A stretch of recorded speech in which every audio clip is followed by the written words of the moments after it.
বাসা পেলুম কাবুল থেকে 2.5 মাইল দূরে খাজামুল্লা গ্রামে। বাসার সঙ্গে সঙ্গে চাকরও পেলুম। অধ্যক্ষ জিরার জাতের ফরাসি, কাজেই কায়দামাফিক আলাপ করিয়ে দিয়ে বললেন, এর নাম আব্দুর রহমান, আপনার সব কাজ করে দেবে, জুতো বুরুজ থেকে খুল খারাপি। অর্থাৎ ইনি হরফুন মহল্লা বা সকল কাজের কাজী। জিরার সাহেব কাজের লোক, অর্থাৎ সমস্ত দিন কোনো না কোনো মন্ত্রী দপ্তরে ঝগড়া বচসা করে কাটান। কাবুলে এরই নাম কাজ। পরভুয়া, বিকেলে দেখা হবে বলে চলে গেলেন। কাবুল শহরে আমি 2টি নরদানব দেখেছি, তার একটি আব্দুর রহমান। পরে ফিতে দিয়ে মেপে দেখলুম 6 ফুট 4 ইঞ্চি। উপস্থিত লক্ষ্য করলুম লম্বায় মিলিয়ে চওড়ায় 2খানা হাত হাঁটু পর্যন্ত নেমে এসেছে। আঙুলগুলো 2 কাঁধি বর্তমান কলা হয়ে ঝুলছে। পা 2খানা ডিঙ্গি নৌকার সাইজ। কাঁধ দেখে মনে হলো আমার বাবুর্চি আব্দুর রহমান না হয়ে সে যদি আমির আব্দুর রহমান হতো তবে অনায়াসে গোটা আফগানিস্তানের ভার বইতে পারত। এ কান ও কান জোড়া, মুখ হা করলে চওড়াচড়ি কলা গিনতে পারে। এবড়ো থেবড়ো না, কপাল নেই। পাগড়ি থাকায় মাথার আকার প্রকার হলো না। তবে আন্দাজ করলুম বেবি সাইজের হ্যাট ও কান অবধি পৌঁছবে। রং ফর্সা, তবে শীতে গ্রীষ্মে চামড়া চিরে ফেটে গিয়ে আফগানিস্তানের রিলিফ ম্যাপের চেহারা ধরেছে। 2 গাল কে যেন থাবড়া মেরে লাল করে দিয়েছে। কিন্তু কার এমন বুকের ফাটা? রোজও তো মাখবার কথা নয়। পরনে সিলোয়ার কুর্তা আর ওয়াস্কিট। ঠোঁট দুটি দেখতে পেলুম না। সেই যে প্রথম দিন ঘরে ঢুকে কার্পেটের দিকে নজর রেখেছিল, শেষ দিন পর্যন্ত ওই কার্পেটের অপরূপ রূপ থেকে তাকে বড় একটা চোখ ফেরাতে দেখিনি। গুরুজনদের দিকে তাকাতে নেই। আফগানিস্তানেও নাকি এই ধরনের একটা সংস্কার আছে। তবে তার নয়নের ভাবের খেলা গোপনে দেখেছি। 2টো চীনামাটির ডাবরে যেন 2টো পান্তুয়া ভেসে উঠেছে। জরিপ করে ভরসা পেলুম, ভয়ও হলো। এই লোকটা ভীমসেনের মতো রান্না তো করবেই, বিপদে আপদে ভীমসেনের মতোই আমার মুশকিল আসান হয়ে থাকবে। কিন্তু প্রশ্ন, এ যদি কোনোদিন বিগড়ে যায় তবে? কোনো একটা হাদিসের সন্ধানে মগজ আতিপাতি করে খুঁজতে আরম্ভ করলো। রহমানকে জিজ্ঞেস করলাম, পূর্বে কোথায় কাজ করেছো? উত্তর দিল, কোথাও না, পল্টনে ছিল, মেসের চার্জে। 1 মাস হলো খালাস পেয়েছি। রাইফেল চালাতে পারো? একগাল হাসলো। কি কি রাখতে জানো? পোলাও, কোরমা, কাবাব, ফালুদা। আমি জিজ্ঞেস করলুম, ফালুদা বানাতে বরফ লাগে? এখানে বরফ তৈরি করার কল আছে? কিসের কল? আমি বললুম, তাহলে বরফ আসে কোত্থেকে? বলল, কেন? ওই পাগমানের পাহাড় থেকে, বলে জানালা দিয়ে পাহাড়ের বরফ দেখিয়ে দিল। তাকিয়ে দেখলুম যদিও গ্রীষ্মকাল, তবু সবচেয়ে উঁচু নীল পাহাড়ের গায়ে সাদা সাদা বরফ দেখা যাচ্ছে। আশ্চর্য হয়ে বললুম, বরফ আনতে উঁচুতে চড়তে হয়? বলল, না সাহেব, এর অনেক নিচে বড় বড় গর্তে শীতকালে বরফ ভর্তি করে রাখা হয়। এখন তাই খুঁড়ে তুলে গাধা বোঝাই করে নিয়ে আসা হয়। বুঝলুম। খবর টবরও রাখে? বললুম, তা আমার হাঁড়ি কুড়ি বাসনকোসন তো কিছুই নেই, বাজার থেকে সব কিছু কিনে নিয়ে এসো। রাত্রিরের রান্না আজ আর বোধহয় হয়ে উঠবে না। কাল দুপুরে রান্না করো, সকালবেলা চা দিও। টাকা নিয়ে চলে গেল। বেলা থাকতেই কাবুল রওনা দিলুম। 2.5 মাইল রাস্তা, মৃদু মধু ঠান্ডায় গড়িয়ে গড়িয়ে পৌঁছবো। পথে দেখি এক পর্বত প্রমাণ বোঝা নিয়ে আব্দুর রহমান ফিরে আসছে। জিজ্ঞেস করলুম, এত বোঝা বইবার কি দরকার ছিল? একটা মুটে ভাড়া করলেই তো হতো। যা বলল তার অর্থ এই, সে যে মোটও বইতে পারে না। সে মোট কাবুলে বইতে যাবে কেন? আমি বললুম, দুজনে ভাগাভাগি করে নিয়ে আসতে। ভাব দেখে বুঝলুম অতটা তার মাথায় খেলেনি, অথবা ভাববার প্রয়োজন বোধ হয়নি। বোঝাটা নিয়ে আসছিল জলের প্রকাণ্ড থলেতে করে। তার ভিতর তেল, নুন, লকড়ি সবই দেখতে পেলুম। আমি ফের চলতে আরম্ভ করলে বলল, সাহেব রাত্রিরেই খাবেন? খুব বেশি দূরে যেতে হলো না। লুইদরিয়া অর্থাৎ কাবুল নদীর পাড়ে পৌঁছাতে না পৌঁছাতেই দেখি মসিয়ে জিরায় টাঙ্গা হাঁকিয়ে টকবগাবক করে বাড়ি ফিরছেন। কলেজের বড় কর্তা বা বস হিসাবে আমাকে তিনি বেশ 2-1 প্রস্ত ধমক দিয়ে বললেন, কাবুল শহরে নিশাচর হতে হলে যে তাগত ও হাতিয়ারের প্রয়োজন, সে দুটো একটাও তোমার নেই। বসকে খুশি করবার জন্য যার ঘটে ফন্দি ফিকিরের অভাব, তার পক্ষে কোম্পানির কাজ হচ্ছে তর্ক না করা। বিশেষ করে যখন বসের উত্তমার্ধ তারই পাশে বসে পুই ছাড়তে নামা এভিদামা অর্থাৎ অবশ্যই সার্টেনলি এভিডেন্টলি বলে তার কথায় সায় দেয়। ইংল্যান্ডে মাত্র একবার ভিক্টোরিয়া অ্যালবার্ট আত্মাত হয়েছিল। শুনতে পাই ফ্রান্সে নাকি নীতি ঘরে ঘরে। তখন রোজার মাস নয়, তবু আন্দাজ করলাম সেহরির সময় অর্থাৎ রাত 2টোয় খাবার জুটতেও পারে। তন্দ্রা লেগে গিয়েছিল। শব্দ শুনে ঘুম ভাঙল। দেখি আব্দুর রহমান মোগল তসবিরের গারু বদনার সমন্বয়ে আফতাবে বা ধারাযন্ত্র নিয়ে সামনে দাঁড়িয়ে। মুখ ধুতে গিয়ে বুঝলুম, যদিও গ্রীষ্মকাল, তবু কাবুল নদীর বরফ গলা চলে কিছুদিন ধরে আমার মুখ্য আফগানিস্তানের রিলিফ ম্যাপের উঁচু নিচু টক্করের সঙ্গে সামঞ্জস্য রাখতে পারবে। খানা টেবিলের সামনে গিয়ে যা দেখলুম, তাতে আমার মনে আর কোনো সন্দেহই রইল না যে আমার বৃত্ত আগা আব্দুর রহমান এককালে মেসের চার্জ ছিল। ডাবর নয়, ছোটোখাটো একটা গামলা ভর্তি মাংসের কোরমা বা পেঁয়াজ ঘিয়ের ঘন কাঠে সেরখানেক দুম্বার মাংস, আর মাঝে মাঝে কিছু বাদাম কিশমিশ লুকোচুরি খেলছে। এক কোণে একটি আলু আপাঙ্ক্তেয় হওয়ার দুঃখে ডুবে মরার চেষ্টা করছে। আরেক প্লেটে গোটা আষ্টেক ফুল বোম্বাই সাইজের স্বামী কাবাব, বারকোশ থালার এক ঝুড়ি কোফতা পোলাও, আর তার উপরে বসে আছে একটি আস্ত মুরগির রোস্ট।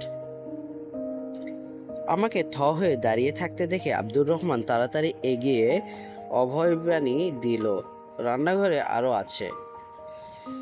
একজনের রান্না না করে কেউ যদি 3 জনের রান্না করে তবে তাকে ধমক দেওয়া যায়, কিন্তু সে যদি 6 জনের রান্না পরিবেশন করে বলে রান্নাঘরে আরও আছে, তখন আর কি করার থাকে? অল্প শোকে কাতর, অধিক শোকে পাথর। রান্না ভালো, আমার ক্ষুধাও ছিল, কাজেই গড়পরতা বাঙালির চেয়ে কিছু কম খাইনি। তার উপর পদ্ম রজনী, প্রথম রজনী এবং আব্দুর রহমানও ডাক্তারি কলেজের ছাত্র যেরকম তন্ময় হয়ে মরা কাটা দেখে, সেরকম আমার খাওয়ার রকমবহর দুই তার ডাবর চোখ ভরে দেখে নিচ্ছিল। আমি বললুম, ব্যাস, উৎকৃষ্ট রেঁধেছে আব্দুর রহমান। আব্দুর রহমান অন্তর্ধান। ফিরে এলো হাতে এক থালা ফালুদা নিয়ে। আমি সবিনয় জানালুম যে আমি মিষ্টি পছন্দ করি না। আব্দুর রহমান পুনরূপী অন্তর্ধান। আবার ফিরে এলো এক ডাবর নিয়ে, পেঁজা বরফের গুঁড়োয় ভর্তি।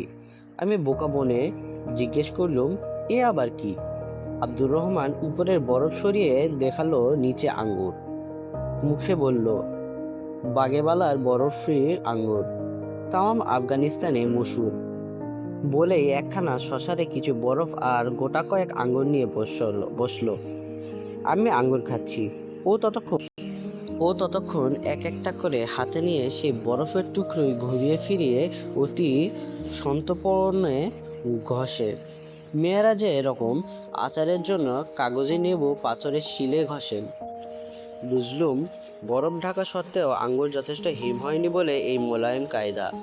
ওদিকে তালু আর জিভের মাঝখানে একটা আঙ্গুরের চাপ দিতে আমার ব্রহ্মরন্ধ্র পর্যন্ত ঝিনঝিন করে উঠেছে। কিন্তু পাছে আব্দুর রহমান ভাবে তার মনিব নিতান্তই জঙ্গলি, তাই খাইবার পাশের হিম্মত বুকে সঞ্চয় করে গোটা আষ্টে গিললুম, কিন্তু বেশিক্ষণ চালাতে পারলুম না। ক্ষান্ত দিয়ে বললুম, যথেষ্ট হয়েছে আব্দুর রহমান, এবার তুমি গিয়ে ভালো করে খাও। কার গোয়াল কে দেয় ধুয়ো। এবারে আব্দুর রহমান এলেন চায়ের সাজ সরঞ্জাম নিয়ে। কাবুলি সবুজ চা, পেয়ালায় ঢাললে অতি ফিকে হলদে রং দেখা যায়। সে চায়ে দুধ দেওয়া হয় না। প্রথম পেয়ালায় চিনি দেওয়া হয়, দ্বিতীয় পেয়ালায় তাও না, তারপর ওই রকম তৃতীয়, চতুর্থ। কাবুলিরা পেয়ালা 6 খায়, অবশ্যই পেয়ালা সাইজে খুব ছোট, কফির পাত্রের মতো। চা খাওয়া শেষ হলে আব্দুর রহমান 10 মিনিটের জন্য বেরিয়ে গেল। ভাবলুম, এই বেলা দরজা বন্ধ করে দিই, না হলে আবার হয়তো কিছু একটা নিয়ে আসবে। আজ তো উঠে রোজটা হয়তো দিতে ভুলে গিয়েছে। ততক্ষণে আব্দুর রহমান পুনরায় হাজির। এবার এক হাতে থলে ভর্তি বাদাম আর আখরোট, অন্য হাতে হাতুড়ি। ধীরে সুস্থে ঘরের এক কোণে পা মুড়ে বসে বাদাম আখরোটের খোসা ছাড়াতে লাগলো। এক মুঠো আমার কাছে নিয়ে এসে দাঁড়ালো, মাথা নিচু করে বলল, আমার রান্না হুজুরের পছন্দ হয়নি। কে বলল পছন্দ হয়নি? তবে ভালো করে খেলেন না কেন? আমি বিরক্ত হয়ে বললাম, কি আশ্চর্য, তোমার বুক ফোটার সঙ্গে আমার তনুটা মিলিয়ে দেখো দেখিনি। তার থেকে আন্দাজ করতে পারো না আমার পক্ষে কি পরিমাণ খাওয়া সম্ভব? আব্দুর রহমান তর্কাতর্কি না করে ফের সেই কোণে গিয়ে আখরোট বাদামের খোসা ছাড়াতে লাগলো। তারপর আপন মনে বলল, কাবুলের হাওয়া বড়ই খারাপ। পানি তো পানি নয়, সে যেন গলানো পাথর। পেটে গিয়ে এক কোণে যদি বসলো তবে ভরসা হয় না আর কোনোদিন বেরোবে। কাবুলের হাওয়া তো হাওয়া নয়, আতশবাজির হলকা। মানুষের খিদে হবেই বা কি করে? আমার দিকে না তাকিয়ে তারপর জিজ্ঞেস করলো, হুজুর কখনো পাঞ্চে গিয়েছেন? সে আবার কোথায়? উত্তর আফগানিস্তান, আমার দেশ। সে কি জায়গা! একটা আস্ত দুম্বা খেয়ে এক ঢোক পানি খান, আবার খিদে পাবে। আকাশের দিকে মুখ করে একটা লম্বা দম নিন, মনে হবে তা যে ঘোড়ার সঙ্গে বাজি রেখে ছুটতে পারি। পানশিরের মানুষ তো পায়ে হেঁটে চলে না, বাতাসের উপর ভর করে যেন উড়ে চলে যায়। শীতকালে সে কি বরফ পড়ে! মাঠ, পথ, পাহাড়, নদী, গাছপালা সব ঢাকা পড়ে যায়। ক্ষেত খামারের কাজ বন্ধ। বরফের তলায় রাস্তা চাপা পড়ে গেছে। কোনো কাজ নেই, কর্ম নেই, বাড়ি থেকে বেরোনোর কথাই ওঠে না। আহা, সে কি আরাম! লোহার বারকসে আঙ্গার জ্বালিয়ে তার উপর ছাই ঢাকা দিয়ে কম্বলের তলায় চাপা দিয়ে বসবেন গিয়ে জানালার ধারে। বাইরে দেখবেন বরফ পড়ছে, বরফ পড়ছে, পড়ছে, পড়ছে।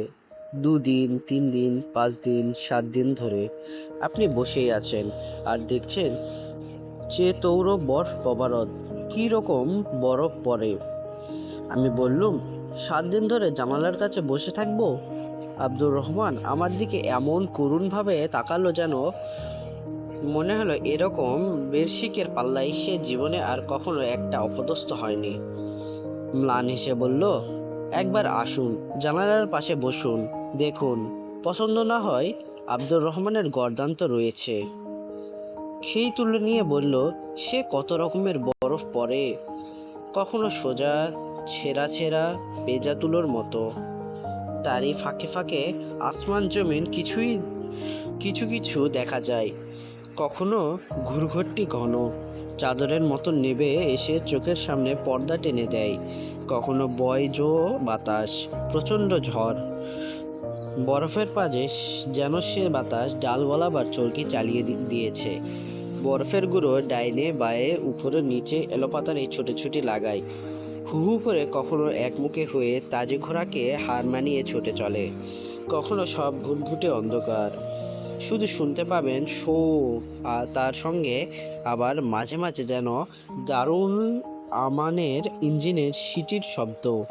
সেই ঝড়ে ধরা পড়লে রক্ষে নেই, কোথা থেকে কোথায় উড়িয়ে নিয়ে চলে যাবে, না হয় বেহুশ হয়ে পড়ে যাবেন বরফের বিছানায়।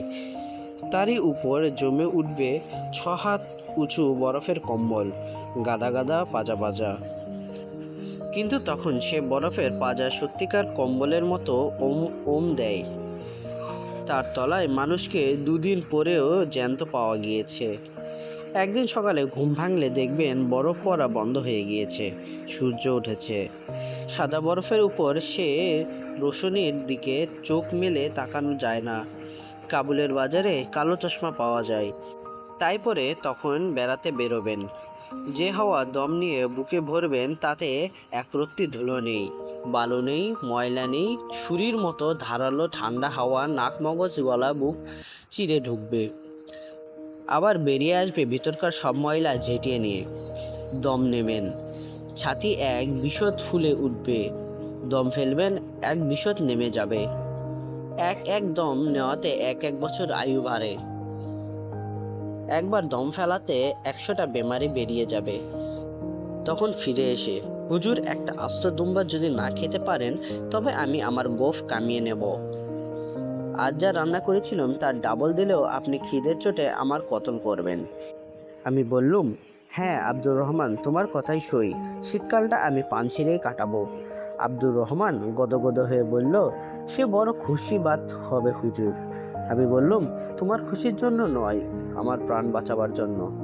আব্দুর রহমান ফ্যালফাল করে আমার দিকে তাকালো। আমি বুঝে বললুম, তুমি যদি সমস্ত শীতকালটা জানালার পাশে বসে কাটাও, তবে আমার রান্না করবে কেউ?